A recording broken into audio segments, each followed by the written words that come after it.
Hello, listeners, and welcome back to Poetry for All. We've got something just slightly different for you today. Normally, Joanne and I record for about an hour, and then we edit each episode down to about 20 minutes. But today, we wanted to give you a fuller picture of the kinds of conversations we have with some of our guests.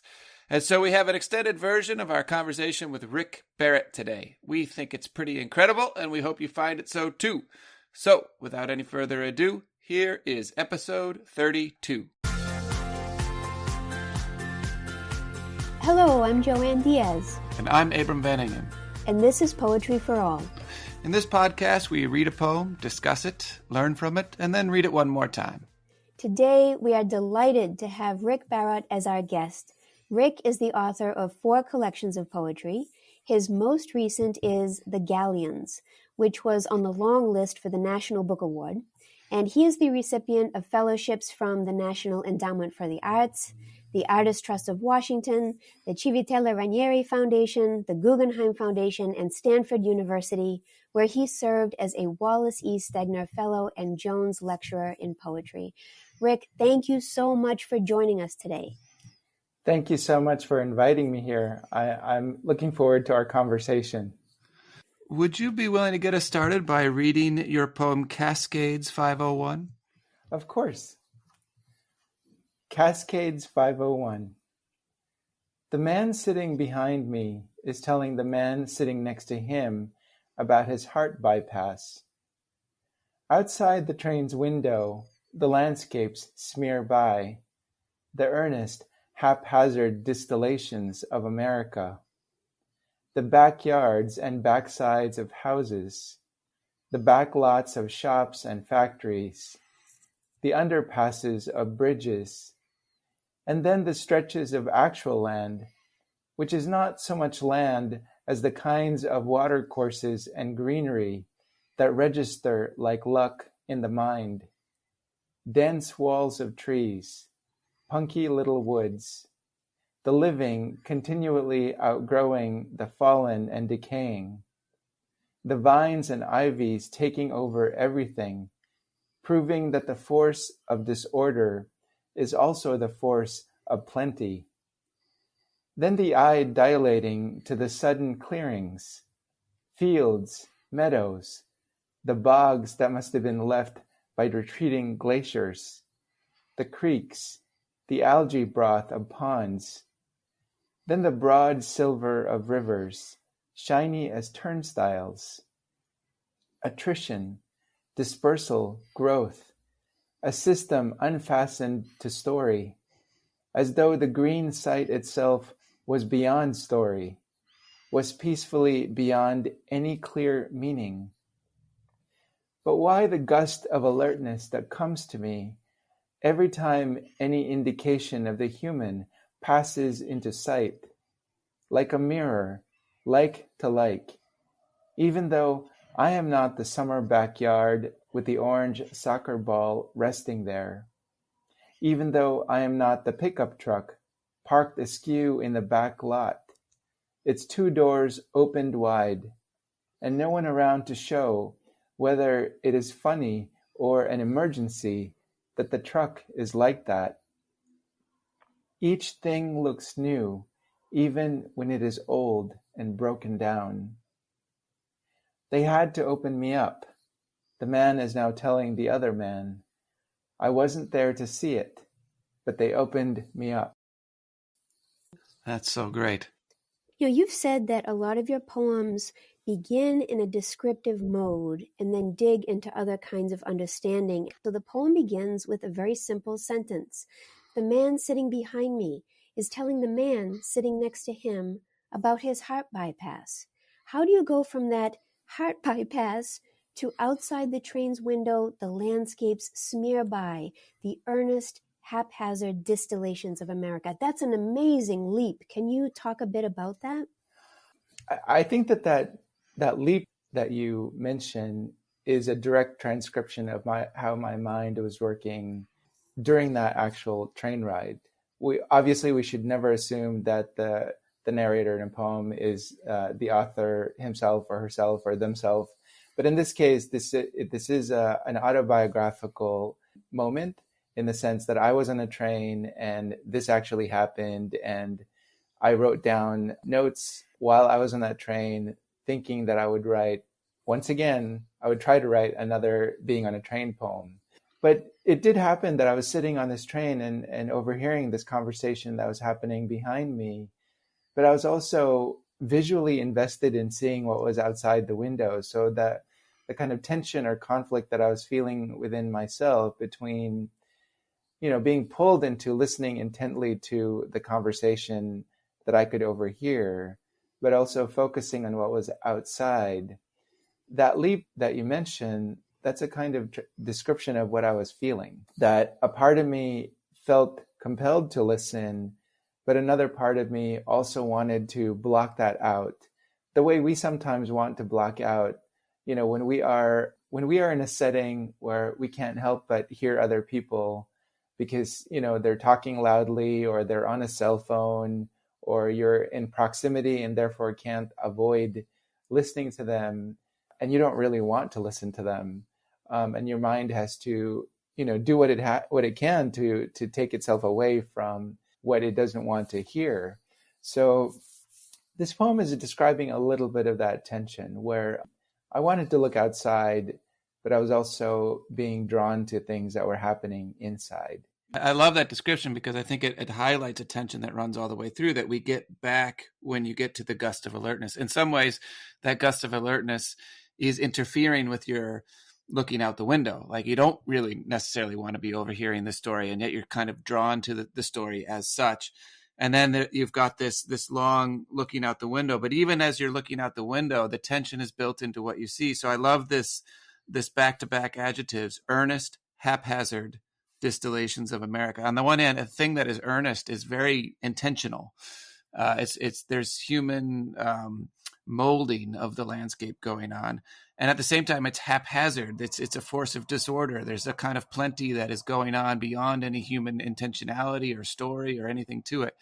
And so this tension is built of order, of disorder, of story, of non-story, is kind of built throughout the poem, and it's kind of reflected in that initial tension of this guy's telling a story. I can't help not hearing it, even though I'd like to look out the window at the scenery as it rolls by. One of the kind of secret projects that I had in writing this book, and that's manifested in this poem, is I wanted to think about structure.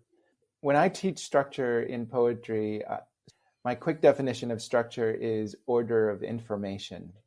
If you're telling a story or writing a poem that has materials that you're trying to present, how do you order that information or that material in the poem? When does a reader know what? If you're telling a story that has a beginning and a middle and an end, as a writer, you don't necessarily have to begin at the beginning. Right. You have a godlike sort of power over your creation, which is the story, to move things around and to determine the time and the physics of the poem that you are creating, the world that you are creating. And so a lot of the poems in this book are really very intently interested in thinking about structure and how a writer, a poet can manipulate structure to have different kinds of effects in a poem. So in this particular poem, I wanted to create a structure wherein it begins with one element, moves dramatically to another element, and stays on that element for a long time. And then the instigating element comes back for a brief time to close the poem. If you're looking at the poem on the page, proportionately speaking, it's something like 90% of it is about the landscapes and the visual things. And something like 10% of it is about the overheard conversation. And so I was interested in that kind of structural arrangement for the poem, that it begins this way, moves into this other thing, ends in this other way, and the proportion seems very, very disproportionate. And yet there's also a kind of symmetry in the disproportion structurally. That's my little kind of craft aside that I will now kind of stop. No, I love it. And I think that's one of the many reasons why I enjoy this poem so much as a reader, because we have that first sentence in which the two men are speaking to each other. One man says something about his heart bypass, and then it goes away. It goes away. And the reader, as a reader, when you read the poem the first time, you think that it's just sort of an instigating situation, right? But then it comes back in the final couplet. They had to open me up. The man is now telling the other man. I wasn't there to see it, but they opened me up. That repetition of they opened me up, they had to open me up, it opens the poem up and makes me want to go back to the top of the poem again to understand everything that you just described about the craft and the structure. It's very compelling. This poem has a lot of content, but for me as a poet, I'm really mostly thinking about or fascinated by form, in the sense that I always know that content is always there. I like telling my students that we are content generating machines. Whether you're a writer or not, you are generating content all the time. Psychological content, emotional content, physiological content, electrical content. You know, if you're alive, you're generating content as a human being. What makes us writers different, not special necessarily, but different, is that we have this desire to create shapes or vessels that scoop a little bit of that content into containers. And so, you know, the question for me as a writer is, what container will I make this time to store or safeguard some of this content that I'm interested in right now? As a writer, I always take it for granted that content is there and that I will always have content because I'm always generating content. But I'm always fascinated by form and the different things that we can make in order to contain some of the things that need to be contained. And so thinking about structure for this book, that was sort of the formal obsession, even though when I have conversations about this book, it's always about the content. But frankly, you know, speaking as a poet to other poets, I love talking about form more because that's where I really geeked out as a writer, thinking about structure and how different kinds of structures can be employed in the poems that we write. This is just an aside. I don't know if this will make it into the final cut, but something funny really happened to us when we started working on this podcast almost a year and a half ago now. So we met in graduate school, like almost 20 years ago at Northwestern. And I've known him for like 20 years, and I never knew this about him, that we actually read poems in very similar ways. And the way I found that out is because I don't remember what poem it was, maybe something by William Shakespeare or something. And he said, you know, why don't I send you my slides that I often shared with my students when I teach this poem?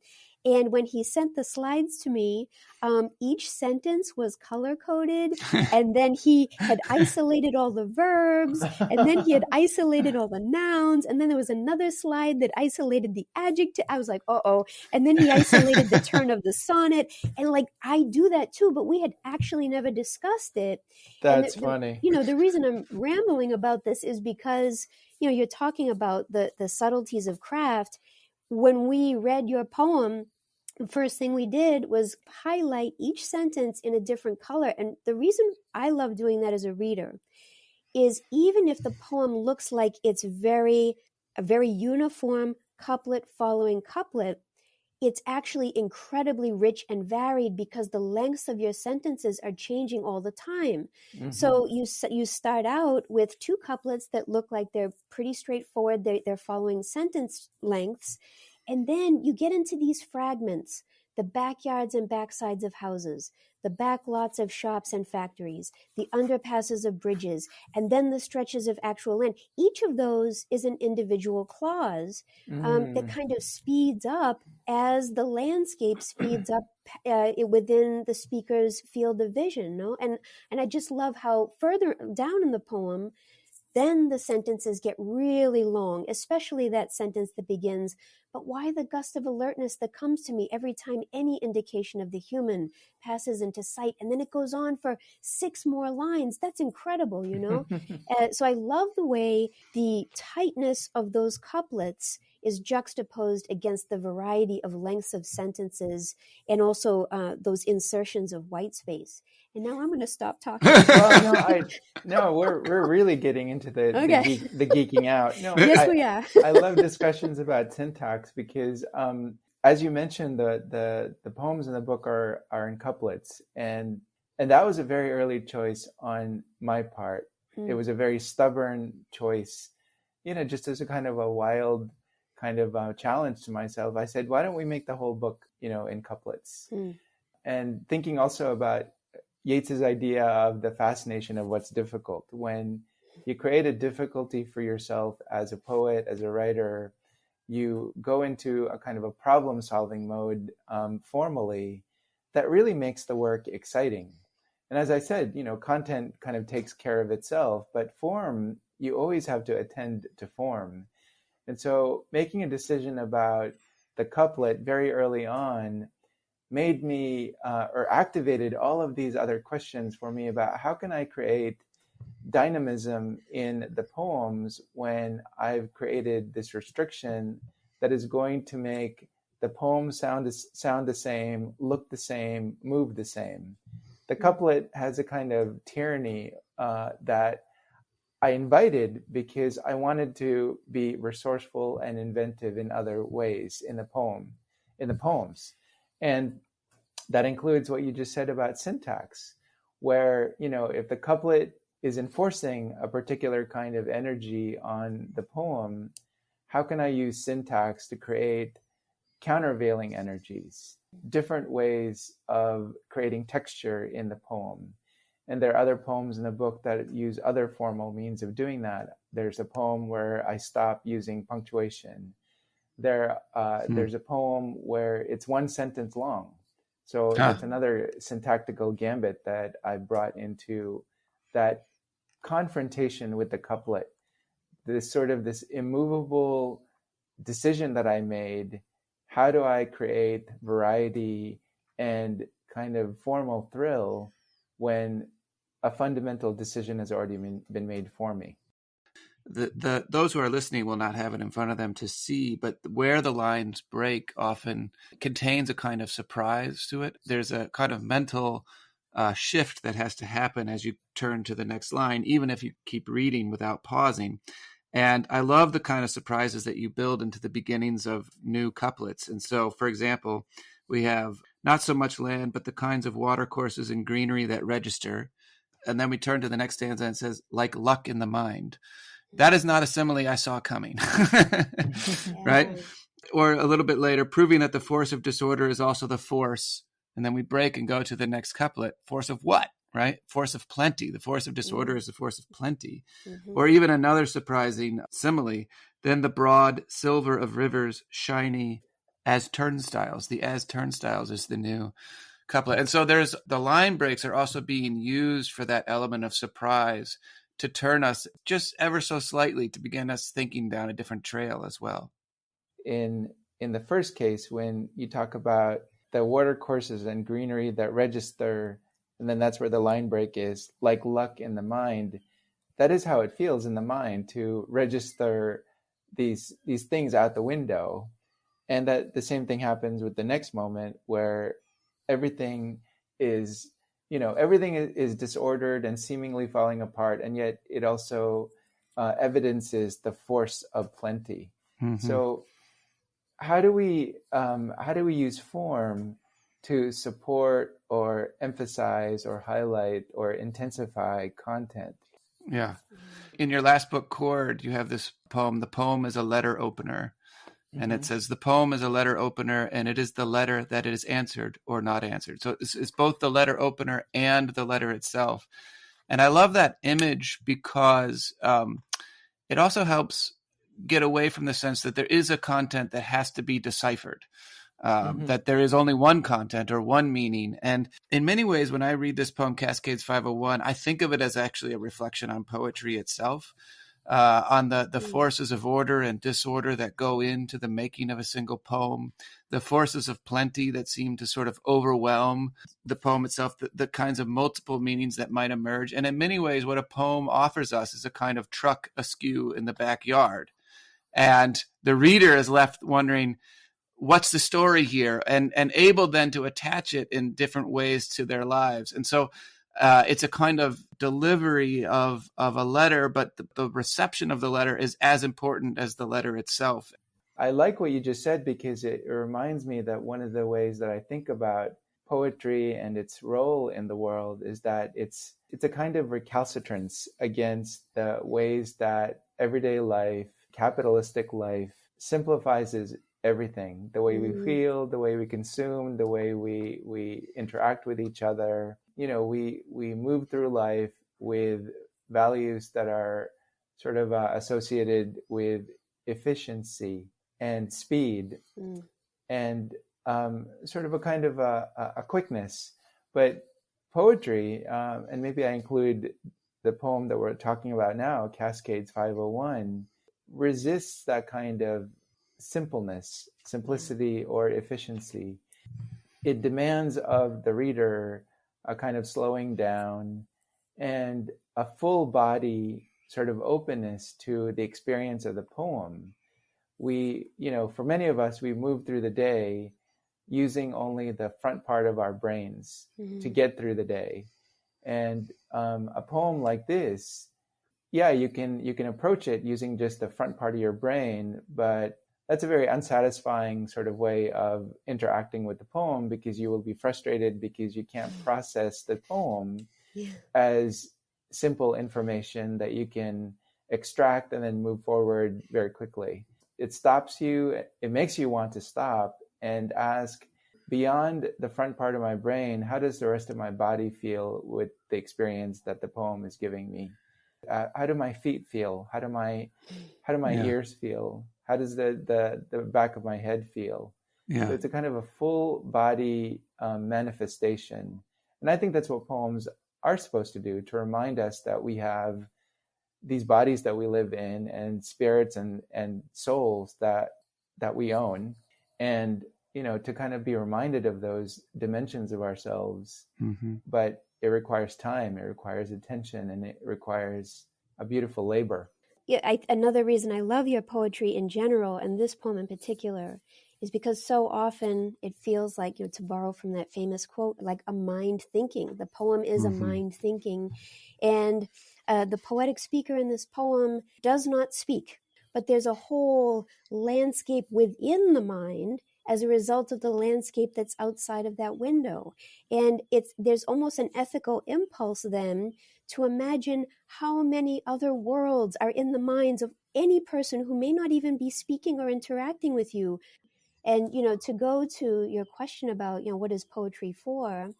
I'm embarrassed because I'm trying to remember which poem you wrote, and I can't remember if it's from Cord or the Galleons, but you have a sentence in one of your poems where you say that where things are joined or connected is where you can tell the most about them.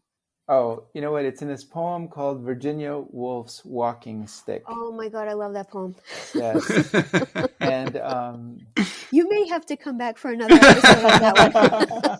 But and it's on page 22 of the book, and the lines that you're referring to go like this: looking around at the things that surround me, I have come to understand that the test of how well a thing is made is to look at the places where its parts come together: joints, seams, corners, folds. That's amazing.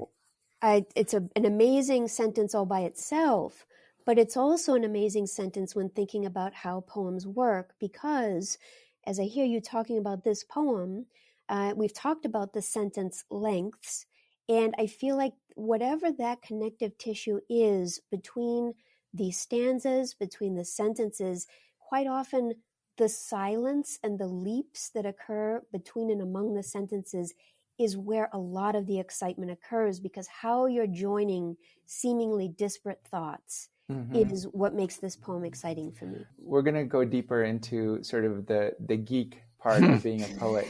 So as I had mentioned earlier, I chose the couplet very early on as a way of making things challenging for myself. Another sort of secret project that I had for myself, and I was thinking about structure and how poems can be structured, I was thinking about chess.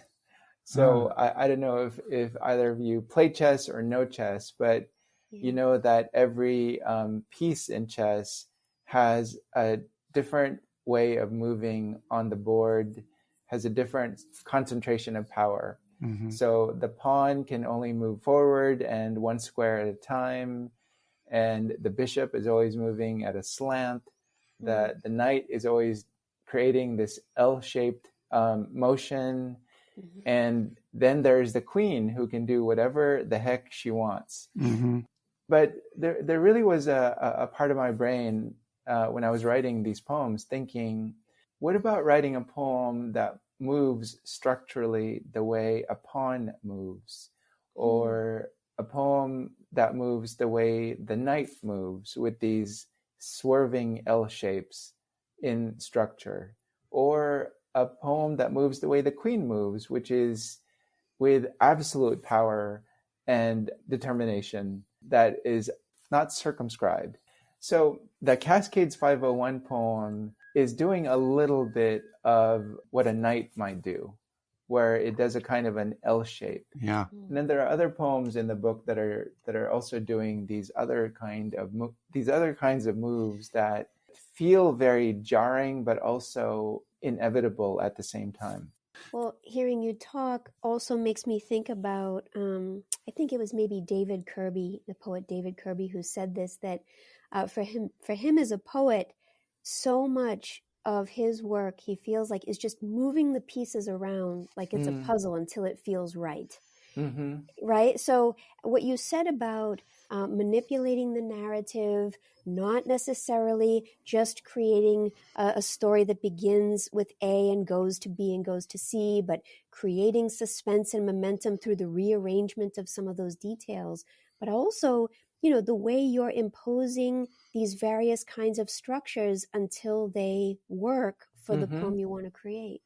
Well, and the other thing that knight can do, of course, just to think about it in relation to this poem, is leap things, which no other piece can do. And there's so many big leaps there's sort of swerving leaps that get made in this poem that suddenly connect two things that weren't necessarily connected. Of course, the first big leap is the one Joanne pointed out between that first couplet and the second, the person talking behind you on the train, the landscape out the window. But to think a bit about how those leaps relate to the places where the joints are, where the connections get made, and how that infuses the idea of poetry. What I love about it, and one way I think about poetry, is that the reader has to be part of that process. Right. The structure, the form, they're doing it. They're creating the space for it. They're almost like laying out that landscape that you see out the window. But poems, I think of poetry in some ways to quote your own poem here, as a system unfastened to story. Or as peacefully beyond any clear meaning. Not that it's beyond meaning, but that it's peacefully beyond any clear meaning, and that it requires another person in the train, so to speak, looking at it, reading it, to complete its meaning, to think about it in relation to themselves. And so there's a kind of openness to poetry, and that's, of course, where this poem ends. I wasn't there to see it, but they opened me up. And thinking about poetry as the thing that is peacefully beyond any clear meaning, but at the same time that opens us up. That's in many ways why I thought of this throughout as a kind of poem about poetry itself. It reminds me of another thing that I talk to my students about in regards to not just poetry, but about creative writing in general, that it begins as expression, but ends as communication. And the kind of the impulse out of the self to say something through language, that's a very intense impulse. And eventually it wants to find another person, another being to receive that, which is when communication comes in. Obviously, there are a lot of poems that we write that's only for ourselves, and that's good too, because that means we're communicating with other selves within our own self. But the completion that Abram is talking about, that's really about that desire to communicate. Yeah. I mentioned to you shortly before we started recording that we have two poems in a row about ecology, environment, and the fall, Keats and then Kenyon. And in many ways thinking about a landscape without human beings in the sense of Keats, a landscape and a life to that landscape that will outlast in many ways human life itself. And then in the Kenyan poem, she has elements of that, but then a kind of infusion of human beings throughout the landscape as well. And I find this poem really interesting to think about that element of a kind of environment and a kind of life that is both infused with human beings and at the same time outlasting or beyond the scope of human life or human definition itself. And just to mention a couple of places in your poem where we get that sense of a really big time that exists that is in a certain sense before and after human life. So you talk about the bogs that must have been left by retreating glaciers. And then you say the creeks, the algae broth of ponds. And the first thing I think of when I think of algae broth is like the beginning of life on Earth. Yeah. And those first cells that came out of like these ponds, right? So I feel like there's a gesture towards big time here that's also being made. Yeah, you just reminded me that where I am right now in Tacoma, Washington, 10,000 years ago, this part of the continent was under a mile of ice. We were in the ice age 10,000 years ago.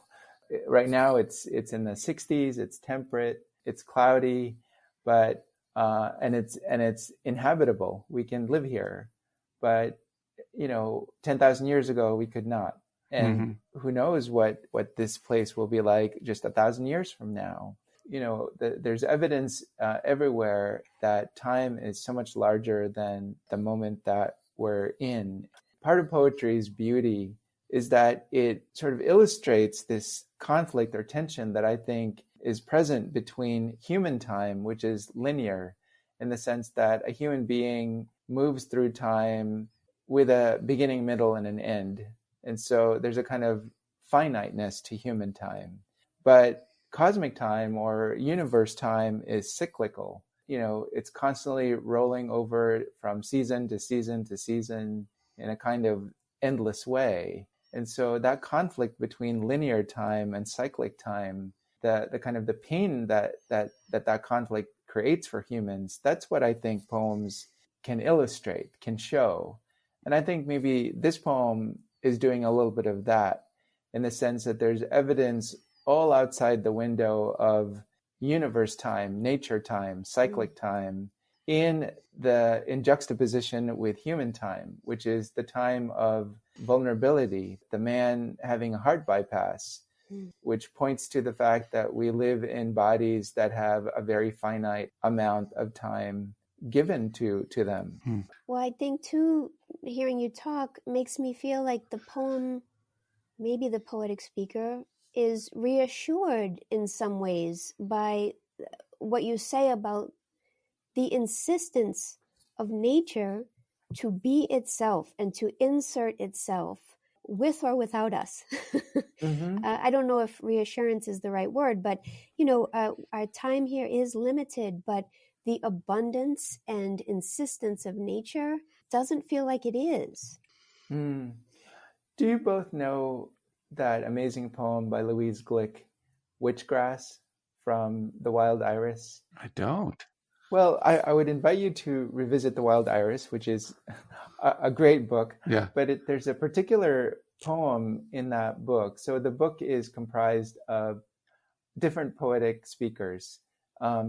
Plants speak, flowers speak, God speaks. But there's a particular poem there called Witchgrass, where witchgrass speaks. And witchgrass, the speaker in that poem basically chides humans for trying to create order, trying to create gardens, when there's all of this disorder all around. And the ending of that poem, the witchgrass says, "I was here before you, I will be here after you, I will constitute the field," or something like that. But it's this terrifying voice from this plant that basically reminds humans that, here you are kind of making a mess of things, getting all emotional about things. It's okay. You will die, but I'll still be here. Yeah.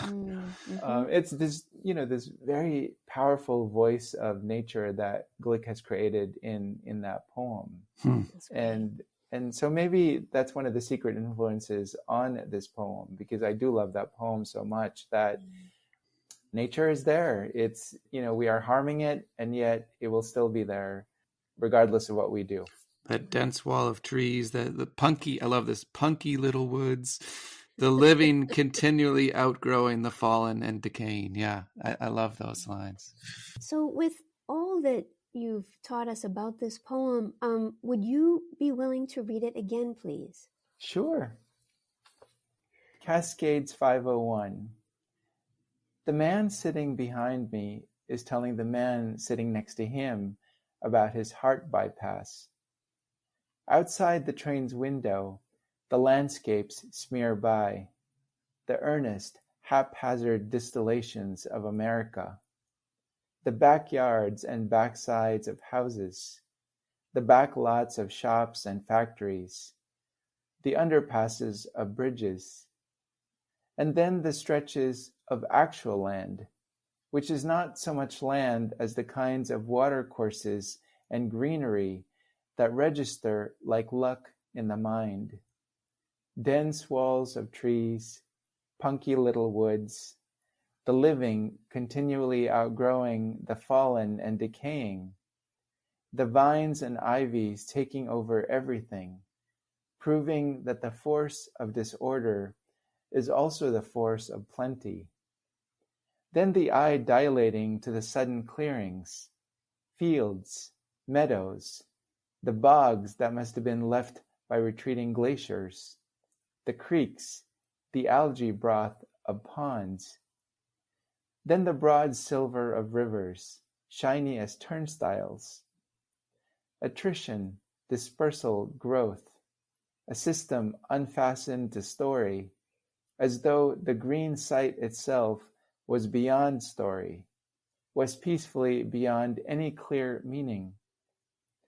But why the gust of alertness that comes to me every time any indication of the human passes into sight, like a mirror, like to like, even though I am not the summer backyard with the orange soccer ball resting there, even though I am not the pickup truck parked askew in the back lot, its two doors opened wide, and no one around to show whether it is funny or an emergency that the truck is like that. Each thing looks new, even when it is old and broken down. They had to open me up, the man is now telling the other man. I wasn't there to see it, but they opened me up. Wow. Thank you so much. Thank you. For more information about Rick Barot and his work, please visit our website at poetryforall.fireside.fm. And you can subscribe to Poetry for All wherever you get your podcasts. And please be sure to follow us on Facebook, Instagram, and Twitter. Thank you so much for being our guest today. What a pleasure this was. Thank you both. And thank you all for listening.